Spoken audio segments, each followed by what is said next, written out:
So, today is our Sunday seminar. Pinamagatan lamang po natin itong love is a many splendored thing.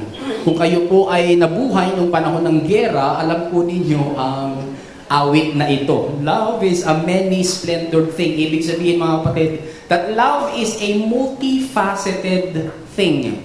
Ibig sabihin, ito po ay intricately parang pinutol-putol, no, na perfect na parang diamond. Marami pong splendid aspects sa pag-ibig. Kaya nga po mga kapatid, may 4 po tayong mensahe sa atin pong Sunday seminar na ito. Pagkukwentuhan po natin mga kapatid, mula ngayon hanggang mamayang alas 3 para po sa mga nais buuin yung ating seminar.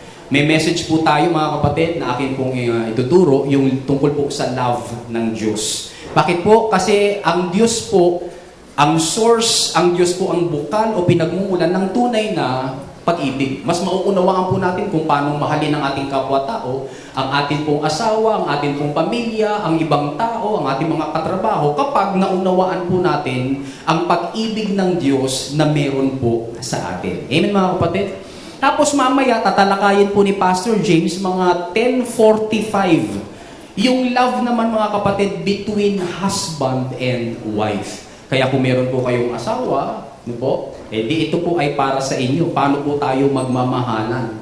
Tapos, mamaya naman, after lunch, mga 12:45 p.m., makikipagkwentuhan po sa atin si Pastora Jane tungkol naman po sa love in the family. Pag-iibigan, no, sa loob naman ng pamilya. Hindi na lang yung mag-asawa, kundi pag-iibigan ng tatay sa anak, anak sa tatay, anak sa nanay, mga magkakapatid. Tapos, mamaya alas 2, ay isi-share po sa atin ni Pastor Rodel on how to have love for the unsaved. Paano naman yung mga wala pang kaligtasan? Paano po natin sila mamahalin? Amen mga kapatid? Ready na ho kayo? Huwag na ho nating patagalin. No? It's already 9:30, kaya simulan na po natin. Talakayin po natin yung aking topic. The love of God. Sabihin mo nga sa katabi mo, alam mo, mahal ako ni God. Umpisa pa lang, no? Sabihin na ho natin, mahal ako ni God. Mahal ako ng Diyos. Marami po kasing tao, mga kapatid, naniniwala sila na ang Diyos, mahal niya ang mundo. Kaya nilang paniwalaan yun, God loves everybody. Oh, God loves the world. Kaya nilang paniwalaan yun. Pero kapag sinabi mong, yes, God loves the world, but does God love me? Oo, mahal ng Diyos ang lahat. Pero kasama kaya ako doon sa lahat?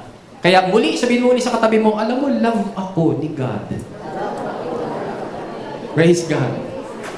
Love tayo ng Diyos. Nais ko pong magsimula sa isang maikling kwento. Isa pong negosyante ng mamahaling hiyas. Yung mga bato, yung po mga gems, mga kapatid. Nagkaroon po kasi ng fair tungkol po sa mga pagtitinda ng mga gems, ng mga mamahaling hiyas. At dahil interesado po itong negosyante nito, nagtitinda rin po siya, di siya po'y umikot-ikot doon sa fair, doon sa mga pasilyo, at nang siya po ay magdaan sa isang specific na pasilyo, nakakita po siya, napansin po niya ang isang blue-violet na bato, na sinlaki po at kasing hugis ng patatas.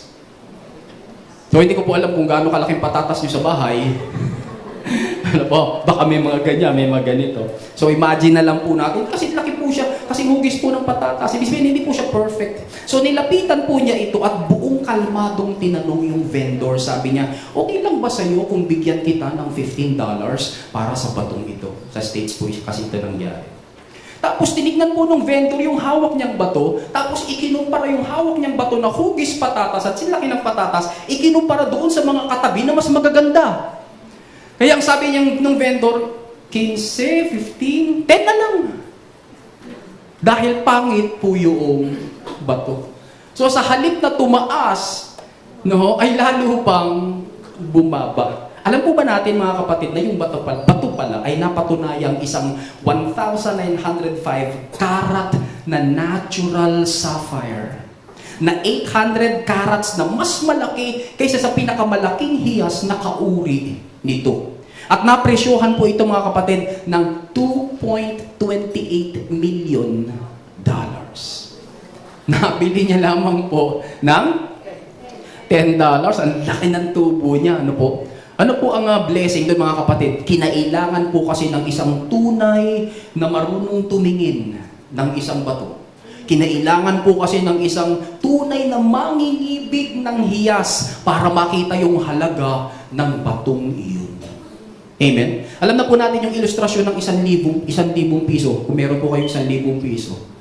No, kung meron po ako 1,000 piso rito at aking kinuyumos yung 1,000 piso at tinapak-tapakan at dinumihan, sa tingin po ninyo mga kapatid, pag binigay ko sa inyo, tatanggapin nyo? May nagsabi, no! Kinuyumos na, kusot-kusot na, tapos tinapak-tapakan ko pa, tapos ibibigay ko sa iyo, tatanggapin mo? Bakit? Sapagkat nagbago ba yung halaga noong 1,000 piso kahit na tinapak-tapakan ko? Hindi. Kahit na halimbawa na dumihan? Hindi. Kahit na halimbawa na tiklop-tiklop? Hindi siya nabago. Alam niyo mga kapatid, ikaw, ang buhay mo at ang buhay ko ay parang kinuyumos na 1,000 piso. Tayo po ay kinuyumos, tayo po ay natapak-tapakan na ng buhay, tayo po mga kapatid, tiniklop-tiklop na ng mga pangyayari sa ating mga buhay, and yet, hindi po nagbabago ang halagang inilagay ng Diyos sa iyo at sa akin. Hallelujah! At kung paanong nakita po, kinailangan ng isang magaling tumingin ng isang bato para malaman yung tunay na halaga ng hiyas na yon, ganun din po ang Panginoong Hesukristo. Napakagaling po niyang tumingin ng ating halaga. At kahit na anuman po ang ating mga pinagdaanan, alam po ng Panginoon ang ating mga halaga. Amen mga kapatid? Kaya nga po iniibig tayo ng Diyos labas sa ating pong kakayanan na sumunod sa Kanya. Iniibig po tayo ng Diyos labas sa atin pong mga ninanais na pamumuhay na perpekto sa harap po niya. Ang pag-ibig na mayroon po ang Diyos para sa atin ay nabuod sa isang talatang nakikita po natin sa likod ng mudguard ng mga jeepney at ng mga tricycle at ng mga delivery trucks. Alam niyo po yun? Yung verse na yon? John 3:16. Ano po? Anong sabi sa John 3:16? For God so loved the world that He gave His one and only Son, that whoever believes in Him shall not perish, but have eternal life. Ang sabi po sa Tagalog, mga kapatid, sapagkat gayon na lamang ang pag-ibig ng Diyos sa sangkatauhan, kaya't ibinigay niya ang kanyang kaisa-isang anak upang ang sinumang sumampalataya sa Kanya ay hindi mapahamak, kundi magkaroon ng buhay na walang hanggan. Yan po yung ating teksto. Yan po yung ating pag-aaralan ngayon tungkol sa love of God. Ano po? So from our text, mula po sa ating teksto, puntahan na po natin yung ating pag-aaralan. Let us use the word or the letters of the word love. Ano po yung letters ng word na love? L-O-V-E. Sabi po ng iba, pag in-spell daw yung love, T-I-M-E. Ano yung T-I-M-E? Time. Kasi sinasabi ng iba, kung tunay mo akong mahal, bigyan mo ako ng oras.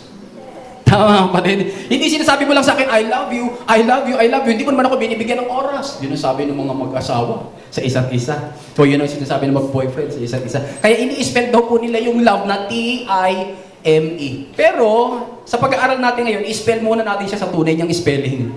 Ano po, mamaya na siguro pag-usapan yung T-I-M-E. Love, L-O-V-E. Ano po ang uri ng pag-ibig ng Diyos na meron sa atin? God's love is what? L, lavish. Nagkataon ba na ang Tagalog ng lavish ay labis? Labis, labis. Sobra, sobra. Yung mga kabataan ngayon, wala nang ibang binanggit na salita kundi sobra. Alam mo, sobra talagang traffic. Alam mo, sobra talagang pag-usapan po natin itong lavish na love ni God. Bakit? Ano sabi po kasi doon sa talata natin? For God so loved the world. Hindi po sinabi doon, for God loved the world. Okay na sana yon. Pero nilampasan pa po niya. For God so loved the world. Sa ating pong talata, sino raw ang mangingibig? Si God, ang Diyos. At sino naman ang iniibig? Tayo, ang sanlibutan. Ano po? At gaano daw po katindi ang pag-ibig? Sobra-sobra. Labis-labis. So loved the world. Iniibig po ng Diyos ang sanlibutan ng labis-labis. At sino po ang nasa sanlibutan? Taas ang kamay ng mga nasa sanlibutan. Yung mga hindi magtataas ng kamay, hindi ko po alam kung nasaan kayo. Kung kayo ba ay nasa Mars, Neptune, Pluto. Tayo po ang tinutukoy. For God so loved the world. Kahit na po ang sanlibutan ay rebelde sa Kanya. Bakit naman po natin sinabing rebelde? Ang sabi ng Isaiah 1:2, "Hear me, you heavens. Listen, earth." Another word for the word world. "For the Lord has spoken, I reared children." Nag-aalaga ako ng mga anak. "And brought them up," sabi ni God. "But they have what? Rebelled against me." Ano daw po ginawa, mga kapatid, ng mga taong inalagaan ng Diyos? Nagrebelde. Ang tanong, bakit naman po kasi sila nagrebelde? Kasi sabi sa Romans chapter 3 verse 23, all of us, kasama ka ba sa us? Yes. Hallelujah, no? Kasama tayo sa us. All of us have what? Sinned and fallen short of the glory of God. Lahat daw po tayo ay nagkasala at walang nakaabot sa kaluwalhatian ng Diyos. Kaya pala nagrebelde tayo. Ang tanong, bakit naman kasi tayo nagkasala? Kasi ang sabi naman sa Psalm 51 verse 5, mga kapatid, "Surely I was sinful at birth. Sinful from the time my mother conceived me." Sino po rito ang mga, nung ipinagbubuntis ka ng nanay mo, ipinaglihi ka sa, wag na. Ano? Sabi ng Biblia, nung pinaglilihi pa lamang daw po tayo ng ating mga nanay, ano na raw po tayo, mga kapatid? Mga makasalanan. Wala pang nagagawang kasalanan, pero doon, sa loob ng sinapupunan ng ating mga nanay, tayo po ay mga makasalanan. Kung paanong natural na lumilipad ang ibon at natural na, lumalangoy ang isang isda, natural naman talagang magkakasala ang isang makasalanan. No po? Kaya hindi po natin pinagagalitan yung mga makasalanan. Sinasabi natin, "Huy, mga makasalanan talaga kayo." Kasi kung makasalanan talaga sila, normal na gagawa yan ng kasalanan. Alam naman pinagpagalitan po natin yung pusa dahil siya ay nagmimiyaw. O yung aso dahil siya ay nagbabawaw. Hindi po, mga kapatid. Kasi normal po yun sa kanila. May problema po ang makasalanan. Kaya nga po, mga kapatid, sa kabila ng lahat ng pagiging makasalanan natin, hindi po namili ang Diyos ng kanyang mamahalin. Kahit na nagrebelde po tayo sa Kanya, hindi po siya namili. Grabe niya pong inibig ang lahat ng tao. Ikaw at ako. Kaya nga sabi doon, so loved the world. Ano po? Because God's love is L. Ano yung L? Lavish. Kailangan makita po natin ito na ang Diyos nagmamahal sa atin ng labis. Sobra-sobra. No? Ang pinagsabihan po ni Jesus dito sa talatang ito ay si Nicodemus. Si Nicodemus po ay isa pong Hudyo. Para po sa isang Hudyo, no, hindi po niya kaisa ang mga hentil. Sino po yung mga hentil? Ito po yung mga hindi Hudyo. May Hudyo po ba tayo rito? Meron po ba tayong Israelita rito? Wala. Therefore, kung hindi ka Israelita at hindi ka Hudyo, ano ka? Ikaw ay hentil. Kaya, noong kausap po ni Jesus si Nicodemus at sinabi niyang, "For God so loved the world," maaring nagkaroon po ng tanong sa isip po ni Nicodemus. Sapagkat ang alam po niya, silang mga Hudyo lamang ang mahal ng Diyos. Sapagkat silang mga Hudyo lamang ang bayan ng Diyos. Kaya nung sabihin po ni Jesus ito, "For God so loved the world," maaring natigatig, maaring nauga ang pananalig, ang pananampalataya ni Nicodemus tungkol po sa pag-ibig ng Diyos na para lang sa mga Hudyo. Pero hindi po. Sabi po ng Biblia, "For God so loved the world." Tagalog, ganun na lang, gayon na lamang ang pag-ibig ng Diyos. Narito po yung ikalawang karakteristik ng love ni God. Letter L, lavish. Ano yung O? Open-handed. Ano po Tagalog ng open-handed? Bukas kamay. O kaya, bukas palad. Sa Tagalog po, sa Pilipino, pag sinabi mo nating bukas kamay, anong klaseng tao yan? Mapagbigay. Maramot ba? Hindi. No? Sabi sa Ilocano, kulnet ba? Kulnet. Ang sabihin ng kulnet? Kuripot. No? Hindi ba, mga kapatid? Ang Diyos po ay open-handed. Ang love ni God, mga kapatid, ay open-handed. Kaya sabi po doon, sa verse, tuloy po natin, "For God so loved the world that He gave. Bakit po siya nagbigay? Because God's love is what? Open-handed. Ang pag-ibig po ng Diyos, hindi po maramo. Bukas kamay po siya, bukas palad po siya, dahil siya po ay bukas puso. Si God po hindi nagkakait ng alam niyang ikabubuti para sa kanyang minamahal. Ang lavish na love ng Diyos para sa iyo at para sa akin, ipinakita po niya nang siya, na nasa mas mataas na posisyon dahil siya ang Diyos na banal, ay minahal po tayong mga nasa mas mababang posisyon dahil tayo po ay mga taong makasalanan at rebelde. Anong tawag din mga kapatid? Kapag yung nasa mas mataas na posisyon, na may karapatan naman siyang mag-decide na pwede niyang hindi mahalin ang nasa mas mababang posisyon, pero inibig pa rin niya. Anong tawag din mga kapatid? Biyaya. Grace. Ano po? Kaya po si God, nasa mas mataas na posisyon, pero open-handed na ipinagkaloob po niya ang kanyang bugtong na anak. Pinagkaloob po niya yung labis niyang minamahal na anak para po sa atin. Mas ginusto po ni Jesus Christ na mamatay sa krus kaysa mabuhay na hindi ka naman niya kapiling. Ulitin ko po, mas ginusto po ng Panginoong Jesucristo na mamatay sa krus kaysa mabuhay po siya na hindi ka naman niya kapiling. Kaya nga po, sige, palakpakan po natin ang Panginoon. Hallelujah! Dahil open-handed po ang love ng Diyos para po sa sanlibutan, nag-alay po si Kristo ng kanyang buhay doon sa krus. Inialay po niya yung kanyang kaisa-isang buhay dahil inialay naman ng Ama ang kanyang kaisa-isang anak. Yung mga magulang dito mga kapatid, pwede ho bang mahiram yung inyong anak ng isang buwan? Yung ano po, yung may batik. yung may tatlong puyo, okay na ho yun. Papahiram niyo po? Baka, sige daw bukas. May sumagot. Baka yung iba ayaw po ipahiram. Baka, ayaw mo na nga pahiram, baka pag hiningi pa sa'yo, baka lalong ayaw. Kahit na 10 pa yan. No, kahit na pa 7 yung anak mo, pero ayaw mong mawalay sa'yo ang iyong mga anak. Pero bakit gano'n na lang ang pag-ibig ng Diyos sa sanlibutan na kahit meron siyang bugtong at kaisa-isang anak, His one and only Son, ay pumayag po siya na mahiwalay sa Kanya ang Kanyang bugtong na anak.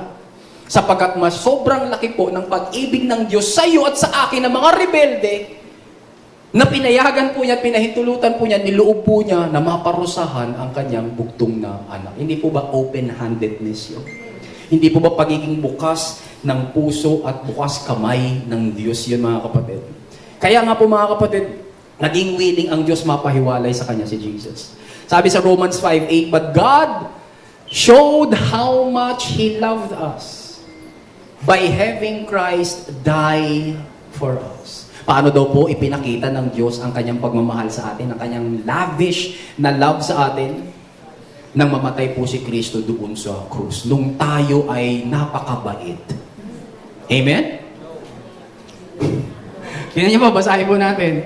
Kailan po namatay si Kristo sa krus, mga kapatid? When we were so good. When we were what? Sinful. Mamamatay ka para sa isang napakabait, iisipin natin, oo, sige, iaalay ko ang buhay ko kasi mababait talaga yan. Pero ang ialay ko ang buhay ko sa isang rebelde, sa isang ayaw naman sa akin, nako, hindi ko gagawin yun. Tanging Diyos lang ang gumawa noon. Jesus Christ died on the cross. Jesus Christ died on the cross as a demonstration of the love of God for humankind, mga kapatid, while we were still sinners. Ibig sabihin, nung nandun pa tayo, nakalublob sa kasalanan. Ibig sabihin, nung ayaw pa natin ang Diyos. Ibig sabihin, nung kahit binabahaginan tayo ng salita ng Diyos, ay tumatakbo pa tayo, tagtatago tayo sa ating mga bahay. Sinasabi natin, uy, sabihin mo dyan sa mga nagbabible study, ayaw ko. Sabihin mo, wala ako. Pero pag sinilip ka naman, nandun pala yung paa mo, no? Sa ilalim ng kortina, no? Kitang-kita. Sa likod ng kortina. Nagtatago po tayo. Pero nung ginawa ng Panginoon mga kapatid, hinabol tayo ng Diyos. Hanap tayo ng Diyos. Kaya sabi sa Luke chapter 19 verse 10, si Kristo ay naparito not only to seek, but to save the lost. Eh sino yung lost? Ikaw at ako. Hinanap tayo ng Diyos. Bakit? Sapagkat God is open open-handed. Sabi ng Ephesians chapter 2 verses 4 to 5, ngunit ang Diyos na mayaman sa awa. Ano daw ang Diyos? Mayaman sa awa. Dahil sa kanyang dakilang pag-ibig sa atin. Ano daw meron ng Diyos para sa atin? Dakilang pag-ibig. Kahit na noong tayo'y mga patay pa. Ba't naman tayo'y patay? Dahil sa ating mga pagsuway. Sino po rito nakaranas ng sumuway? Amen. No, sa bahay, sa eskwelahan, sa opisina, meron tayo mga sinuway. Sa relasyon natin sa Diyos, meron tayo mga sinuway. Sabi po doon, kahit na noong tayo'y mga patay pa dahil sa ating mga pagsuway, ay, binuhay niya. Binuhay ng Diyos kasama ni Kristo. Ito na po yung mga kapatid. Dahil sa biyaya, tayo'y iniligtas. Hindi tayo iniligtas dahil ang bait natin. Hindi tayo iniligtas kasi may ginawa tayong kontribusyon. Hindi tayo iniligtas, mga kapatid, kasi meron tayong tinulungan. Hindi tayo iniligtas kasi ang haba ng panalangin natin. Hindi tayo iniligtas kasi ang galing natin talagang sumunod sa Diyos, which is hindi naman talaga totoo dahil kulang-kulang ang pagsunod natin. Paano tayo naligtas, mga kapatid? Biyaya. Ano po yung biyaya, mga kapatid? Yun po yung pagpapala ng Diyos na ipinagkakaloob sa atin kahit na hindi naman tayo karapat-dapat at di natin kailangang bayaran, hindi natin kailangang pagpaguran. Ganyan po ang pagiging open-handed ng love ng Diyos. Palakpakan nga po natin ang Panginoon. Hallelujah! Ikatlong karakteristik ng love ng Diyos. May natututunan po ba tayo, mga kapatid? Yung L, ano yung L? Lavish. Ano ibig sabihin ng lavish? Lavish. Sobra. Tapos yung O, ano po? Open-handed. Ano ibig sabihin ng open-handed? Bukas palad. Bukas kamay. Ito po yung ikatlo, mga kapatid. Ang love ng Diyos, mga kapatid, ay vital. Valuable. Napakahalaga. Bakit po sinabi nating valuable ang love ng Diyos? Kasi sabi po doon sa talata, that whoever believes in Him shall not perish. Upang ang sino mang sumampalataya sa Kanya ay hindi mapahamak. Ang usapin po pala rito, mga kapatid, ay yung huwag kang mapahamak. Mahalaga po ba yun, mga kapatid? Yes. Therefore, the love of God is vital. Napakahalaga niyan. Kasi ang pinag-uusapan na pala rito, mga kapatid, ay yung huwag kang mapahamak. Kaya nga, ang dami-dami po natin, mga kapatid, na mga warning. Pag may bagyo, may warning. Kapag may tsunami, may warning. Kapag kami nangunguhang van,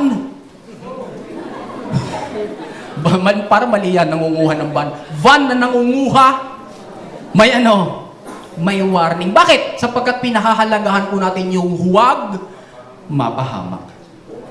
Ganon din lalo ang Diyos. Ang Diyos, lalong ayaw niya tayo mapahamak. Napakahalaga po ng love ng Diyos. It is vital. Wala po kasing lavish na love of God kung di po natin alam na open-handed pala siya sa pagkakaloob ng kanyang kaisa-isang anak para sa ating kaligtasan. Hindi po tayo makakapanampalataya kung wala po tayong pagkakilala na, wow, ang love pala ng Diyos ay sobra-sobra. Wala akong pwedeng panghawakan kapag hindi ko alam na ang Diyos pala sa kanyang pagpapakita ng love ay open-handed.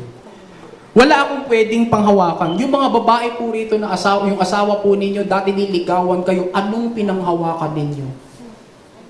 Bakit kasama nyo na yan ngayon? Ano pong pinanghawakan natin, mga kapatid? Yung pangako. Yung salita. Nung sabihin po sa atin, I love you. Yeah. Nung sinabi sa atin, susungkitin ko. Para si Babalo yun.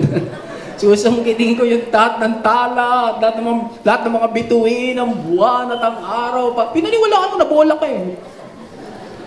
Tama, mga kapatid. Kaya nga nakaliba kayo eh. Dahil minahal mo siya, bakit pinaniwalaan mo yung pinanghawakan mo, yung sinabi niya. Meron po ba tayong pwede panghawakan kay God? Yes. Anong pwede natin panghawakan kay God? That God's love is what? Lavish. That God's love is what? Open-handed. Kaya pwede ko itong panghawakan sapagkat kung wala akong panghawakan, mananatili ako sa kasalanan at rebellion. At kung mananatili ako sa kasalanan at rebellion, ako'y pinanganak na makasalanan, diretso po ako sa dagat-dagatang apoy, sa aking kapahamakan. Revelation chapter 21 verse 8. Basahin po ninyo, doon sa dulo na po ng Biblia, nandun po yung wakas ng istorya ng sangkatauhan. Yung mga sumampalataya kay Kristo, sila ay maliligtas, makakapiling ng Diyos magpakailanman. Yun namang ayaw sumampalataya kay Kristo, bagamat pinagpakitaan na ng lavish na love ng God, bagamat pinagpakitaan na ng open-handed na love ng Diyos, pero hindi pa rin sumampalataya. At diretso po sila sa dagat-dagatang apoy ng impyerno. Ang matindi nun, kamag-anak mo yun, pero hindi naligtas. Sayang naman. Kaya nga po, nandito tayo ngayon upang pag-usapan ito, upang matiyak po natin mga kapatid, na atin pong tinatamasa at ini-enjoy ang love ng Diyos. So sabi po doon, that whoever believes in Him will not perish. Hindi mapapahamak. To believe, mga kapatid, means to consider something to be true and therefore worthy of one's trust. Yan ang ibig sabihin ng believe. Sa Tagalog, pag ikaw'y nananampalataya, itinuturing mo na totoo ang isang bagay at maging karapat-dapat ng iyong pagtitiwala. Pag Pasko, yung pag mag-New Year na, yung mga bumibili po ng mga bilog na prutas, kaya mo yung binili kasi nagtiwala ka. Tama? Nagtiwala ka, na yun ay sariwa, pero yung pala, nung anuhin mo na, makabili nga ng strawberry. Ang ganda ng mga nasa ibabaw eh. Nagtiwala ako. Pero nung kinakain mo, nung binuksan mo, nung kinakain mo, yung masama nasa ilalim pala, yung pala ang bulok. Pag nag-grocery ka, ang nakaharap sa'yo, kapatid, ng mga tasty, yung mga mag-i-expire na. Yung mga bagong deliver, nandito sa baba. Tsaka nasa taas. No? Ang pinakikita muna nila, yung mga ma-expire na. No? Sinasabi ng tinapay sa'yo, magtiwala ka. Magtiwala ka. Ikaw naman, dahil gusto mo na nga magtinapay, hindi bibili mo na ito. Nagtiwala ka na. Pero pag buklat mo kapatid, meron na palang may expired na pala. No po? Ay, ibig sabihin po ng pagsampalataya mga kapatid, itinuturing ko na totoo ito, kaya nga ako naniwala eh. Ganon din kay God. Pag sinabi natin, nananampalataya ako sa Diyos, ibig sabihin, itinuturing kong totoo itong Diyos na ito eh. Totoong mangako ang Diyos na ito eh. Totoong mahal ako ng Diyos na ito eh.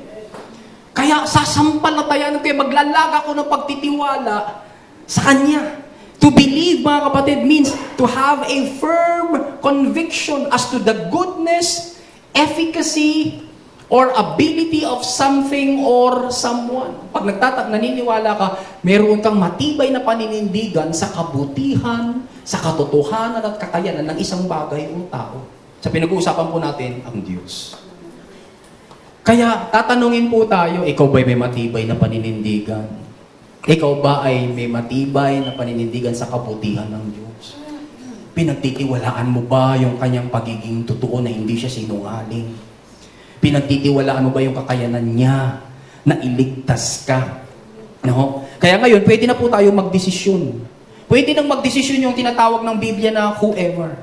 Kaya sabi ng John 3:16, that whoever believes. Meron po bang pinipili ang Diyos kung sino sasampalataya sa Kanya? Hindi. Kasama po ba sa whoever yung pong lalaki? Yes. Yung babae? Yung mga nasa gitna? Yung mga wala doon? Kasama po mga kapatid? Kasama po ba sa whoever yung matanda? Yung bata? Kasama po ba sa whoever yung may pinag-aralan? Yung wala? Yung pong mayaman? Yung pong mahirap? Kasama po ba sa whoever? Sino kasama sa whoever? Lahat. Kung sino man ang sumampalataya ay hindi mapapahama. Kaya nga po yung love ni God ay napaka-vital. Malaman po natin, sige po, palakpakan po natin ang Panginoon. Malaman po natin, God loves us. Kaya habang nakikinig ka ngayon kapatid tungkol sa lavish, open-handed, and vital na love ni God, itinuturing mo bang totoo ang pag-ibig niya? Itinuturing mo bang karapat-dapat siya ng iyong pananampalataya? Pumapayag ka ba na sampalatayanan at pagtiwalaan ang Diyos na ito? Tumitibay ba ang paninindigan mo sa Diyos na siya ay mabuti, na siya ay totoo, at di po siya nagsisinungaling at kaya kanyang iligtas ngayon mismo? Kung nagtitiwala ka, nais kitang samahan sa isang maikling panalangin ng pagtitiwala sa Panginoon. Bago po natin tapusin yung mensahe nito, tayo po ipanalangin. Kung sinasabi mo kapatid, narito ka ngayon, o ikaw nanonood sa live broadcast na ito, na nais mong magtiwala, manampalataya, na totoo ang Diyos na ito, na nagbibigay sa'yo, nagkakalob sa'yo ng lavish love, open-handed love, vital love. Sampalatayanan natin ang Panginoon. Sabihin natin, Panginoong Jesus, ako po ay isang makasalanan. Ipinaglihi sa kasalanan. Ipinanganak na makasalanan. Hindi ko po kayang iligtas ang aking sarili. Sumasampalataya ako sa iyo. Sa iyong sakripisyo na sapat upang patawarin ako sa lahat kong kasalanan. Salamat po na sa aking pagtitiwala sa iyo, hindi mo ako bibiguin. Tinatanggap kita ngayon na aking Panginoon at tagapagligtas. Mula sa araw na ito, ako ay susunod sa iyo. Dinideklara ko na ako ngayon ay ligtas. Hindi dahil sa aking kabutihan, kundi dahil sa iyong biyaya. Sa pangalan mo, Jesus. Amen. Amen. Kung naniniwala kang ligtas ka na ngayon, palakpakan mo ang mabuting Diyos. Amen. Praise God. Number 4 and last, the love of God is eternal. Ibig sabihin, walang hanggan, walang katapusan. Kaya sabi po doon sa talata natin, ang sino mang sasampalataya ay hindi mapapahama, kundi magkakaroon ng eternal life. But have eternal life. Ito pong word na eternal, galing po sa Greek word na aionios, na ang ibig sabihin po ay the quality and the quantity of life. Kasi pag binasa po natin yan, tinignan po natin eternal, tumatakbo po kagad yung isip natin doon sa bilang ng taon. Eternal, ibig sabihin, lampas na, wala nang number yan. Ano po? Kaya nung elementary po kami, nagtatanungan kami, ano kaya ang pinakamalaking number? Naisip niyo na po anong pinakamalaking number? Wala po nakakaalam kasi hindi ba lumalabas? Bakit? Kasi pag sinabi mong 1, sasabihin ng iba, ay hindi, may 2. May 3, di may 4. Sige, maglabas ka ng number, may mas malaki pa rin doon. Kaya hindi po natin alam kung ano yung pinakamalaking number dahil hindi pa lumalabas. Wala pang nagsasabi ng pinakamalaking number. Kaya ang isip natin, pag eternal life, parang, siguro ito yung dami ng taon. Pero mga kapatid, sabi ng Biblia, yung word na eternal pala, hindi pala tungkol lamang sa quantity of life. Yung haba ng buhay, kundi doon sa quality of life.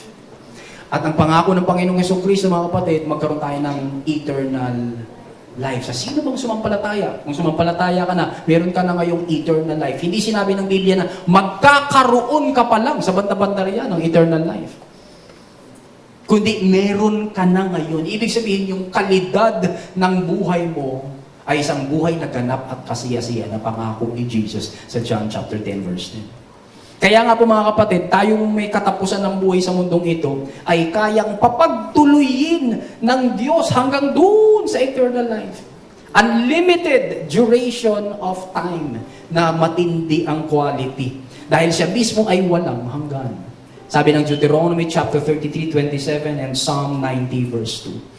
At ang pag-ibig po niya sa atin ay walang katapusan. Kaya paulit-ulit po sinabi sa Psalm 136, the love of God endures forever. Kung mabasahin po niya yung awit niyan, paulit-ulit, His love endures forever. His love endures forever. Kaya this week, kapatid, kapag dumaan ka sa pagsubok, balikan mo lang yung Psalm 136, Lord, salamat po. Kaya dumaan po ako sa pagsubok. His love, your love endures forever. Love mo ako hanggang-hanggang. God is eternal. His love for us is eternal. Because He has given us eternal life. Yan po ang love ni God. Diyan po nagmumula yung love na meron po dapat tayo sa ating kapwa-tao. Pag naintindihan mo, kapatid, na ang Diyos ay mayroong lavish na love at yan ay nandyan na sa iyo, pwede mo rin bang mahalin yung iyong asawa ng lavish? Yes. Pero kapag hindi mo naiintindihan na love ka pala ni God, saka huhugot ng iyong love sa sarili mo lang. Eh, wala ka na mahugot, hiwalay na tayo. Tama mga kapatid? Wala na eh. Saka huhugot ng love para mahalin yung makulit mong anak na minsan nagre-rebelde pa. See, love ng God. Kapag open hand, pag alam mong open-handed ang Diyos sa pagmamahal niya sa iyo, magiging open-handed ka rin ba sa love mo sa iyong mga binamahal na asawa, sa iyong binamahal na asawa, sa iyong mga anak, sa ibang tao? Yeah. Bakit? Kasi nga nararanasan mo yung love ni God. Sabi ng 1 John 4:19, we love because He first loved us. Ano po ang ating take away, mga kapatid, sa mensahe natin ngayon tungkol sa love of God? Ito po yun. God demonstrated His love for me when Jesus died for my sins and rose from the dead. Ito po yung pinakapruweba na love ako ng Diyos. Alam niyo po ba, mga kapatid, na wala pong buto si Kristo na mahuhukay sa kahit na anumang lugar sa mundo ngayon. Lahat ng namatay, pwede mong hukayin ng buto. Nandyan ang buto ni Muhammad. Nandyan ang buto ni Confucius. Nandyan ang buto ni Lao Tzu. Nandyan ang buto ni Dao Mingsu. Hindi pa yata patay si Dao Mingsu. Hindi, sorry. Nandyan ang buto ng lolo mo. Nandyan ang buto ni Rizal, ni Bonifacio. Nandyan ang buto. Pero wala ang buto ni Kristo. Bakit po, mga kapatid, wala yung buto ni Kristo? He rose from the dead. Nabuhay siya mula sa mga patay. At yung pagkabuhay niya mula sa mga patay ay pruweba, mga kapatid, ng love ng Diyos sa atin. And as long as Jesus is alive, you are saved. Habang nananatiling buhay si Kristo at hindi na siya mamamatay kailanman, ikaw ay nananatiling ligtas magpakailanman. That is the proof of the love of God for us. Amen, mga kapatid. Palakpakan nga po natin ang Panginoon for His love. Lagyan po natin ng application para kasi Seminar Sunday ito. Ano po, na hindi lang po tayo nakikinig. Hanap po tayo, mga kapatid, kahit huwag na po kayong tumayo, hanap po tayo ng tigagatlo lang, no? Tigagatlo lang po na, dyan sa katabi ninyo. Magtigtatluhan lamang po tayo. O kung nahirapan kayo, magtigdalawahan tayo. Pero kung may magbarkada naman kayo, tatlo kayo, pwede naman, tatluhan. Ito po yung tanong, mga kapatid, pagkwentuhan lamang po natin. Okay? Ito po yun. Bawat isa sa atin magbabahagi na doon sa maliit na grupo nyo ng tigtatlo. Huwag po kayo maiiya, mga kapatid. Po? Kasi magandang nai-express po ito at na-apply po ito sa ating mga buhay. Ano ang isang pangyayari sa buhay mo na nagpapakitang talagang mahal ka ng Diyos? Anong pwede mong balikan sa buhay mo at sabihin mo, yung pangyayaring yun, pruweba talaga yun, na love ako ng Diyos. Pangalawang tanong, paano mo siya pinasasalamatan ngayon? Dahil alam mo na love ka pala ng Diyos. Amen, mga kapatid? So sige po, maging busy po tayo, magkwentuhan po tayo ng mga 10 minutes.